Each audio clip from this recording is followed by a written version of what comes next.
What might a region controlled by the far right look like? Well, the citizens of Cogolin know.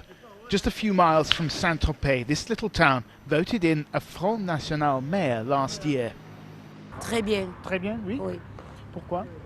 He's great, this woman tells me. He's improved security, he's planted lots of flowers, he's spruced the place up. Il attend des élections régionales. Non, il a fait plus que Sénéquier. The ball players are divided. He's not done much, says one. Well, he's done more than the last guy, says another. This is your dad's old car, and it's what? Oh, of course, I'm going the wrong way. Exactly. Monsieur le Maire, it turns out, is a bit of a character. He's 40-something years old, a businessman from Paris. The trouble with the Front National, he tells me, is this. People like their policies, but they don't like to be associated with them. When you open a Front National office, you have to do exactly the same thing as it was Just searching for the right analogy here. A sex shop. Really? It's exactly the same thing as it's a sex shop. It has to be seen, but no one can see who's inside. There is a serious side to this. The Front National is trying to shed the image of a party of thuggish neo-Nazis. The FN says it has no problem with foreigners or immigrants, so long as they're patriotic. I love the people who love my country, and I don't like the one who hates it. So, just to be clear then, anti-Semitism is no longer tolerated in the Front National? It was never in my time. And you know, there is another problem. What about anti-Islam? I think that there is a huge problem with the Islam, is that the Islam wants the Sharia to be all over the world. This region, known as Provence-Alpes-Côte d'Azur, is one of the most diverse in the country. It includes Marseille, France's second city and first port of entry for generations of immigrants from North Africa. The Paris attacks have put the spotlight on security and on France's Muslim population, and this is fertile territory for the Front National.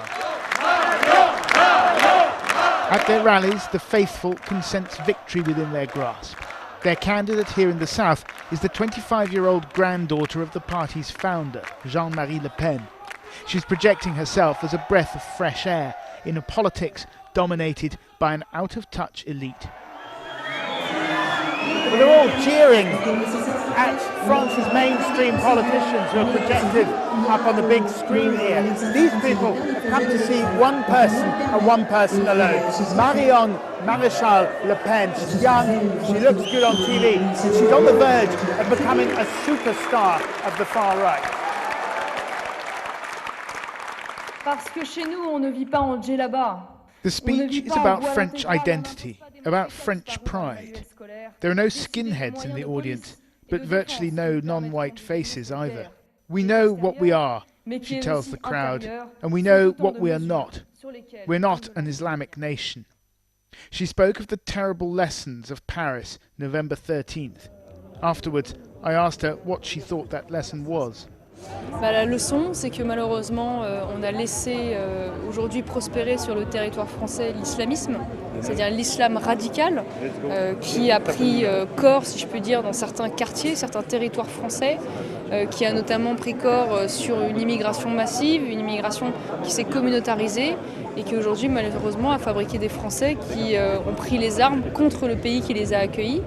Et donc c'est toute une politique globale qu'il faudrait revoir, à la fois en matière de frontières et de contrôle des frontières, en matière d'acquisition de la nationalité, en matière de restriction des flux migratoires, si on ne veut pas à terme que cela s'amplifie.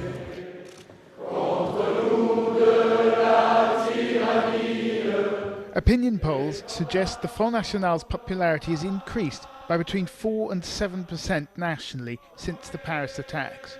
Here in the south, the party is attracting middle-class, middle-income voters. Success in these regional elections could be a prelude to a strong challenge for the presidency in 2017. Marseille is home to an estimated 250,000 Muslims. Many complain of systematic discrimination over jobs, housing and more. For years, the community's been lobbying the council for permission to build an official grand mosque. They've been allocated this site at an abandoned slaughterhouse in the run-down northern outskirts of the city. But construction has been repeatedly blocked by the Front National. Il n'y a pas que sur les lieux de culte, hein. Sur toutes les demain, on sait que le Front National, il nous déclare la guerre. Hein. Ça, c'est celui-ci. Demain, dans les emplois, dans les universités, cette distinction entre communauté et communauté qui va ramener encore nos jeunes à la dérive dans le sens général.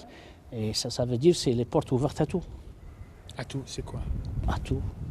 Il faut s'attendre à tout, plus que le 13 novembre. Abdurrahman Ghoul acknowledges that his community has a problem with radicalization. But here in Marseille, it feels as if the twin pressures of the attacks in Paris and the rise of the Front National are pulling the city apart. One elderly resident here came up to speak to me unbidden. He said, "There is fear now. We're afraid to go to their neighbourhoods, they're afraid to go to ours." He defined them as les Français, the French, and us as les musulmans, the Muslims.